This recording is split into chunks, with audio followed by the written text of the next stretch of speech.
Tatlong magkasunod na panalo sa kupunan ng Clippers na mayroon na silang standing ngayon na 6 ang panalo at ang talo ay 7. Sa mga hitters ni James Harden, ito na napatunayan na ni James Harden na kayang buhatin ang team ng Clippers. Sa ngayon, nasa ika-10 pwesto na sila sa Western Conference. Sa unang tikim ni James Harden ng panalo, Clippers versus Rockets, siya ay nakapagtala ng 24 points, 9 rebounds, 7 assists sa loob ng 34 minutes na paglalaro. Natalo nila ang Rockets sa score na 100 at ang Clippers ay 106.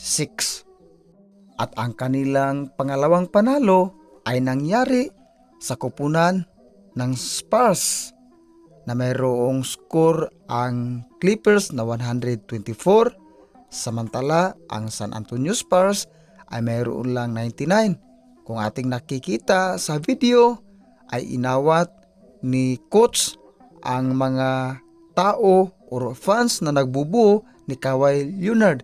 Kung ating natandaan, si Kawhi Leonard ay dati pong manglalaro sa kupunan ng San Antonio Spurs. Ang nangunguna sa score sa panalo ng Clippers ay si Paul George nakapagtala ng 28 points, si Kawhi Leonard mayroon namang 21 points, at saka si Powell mayroong 19 points, si Daniel mayroong ding 19 points. Siyempre hindi pa ulit si James Harden na naglalaro ng 28 minutes ay nakapagtala siya ng 3 rebounds, 10 assists, 13 points, double-double figure na si James Harden. Sa kanilang dalawang bisis na paghaharap, hindi nakatikim ang Spurs ng panalo.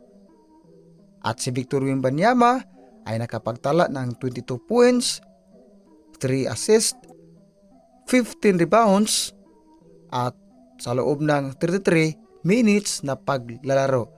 Double-double figure na ang alien pero hindi umubra sa galing ni James Harden.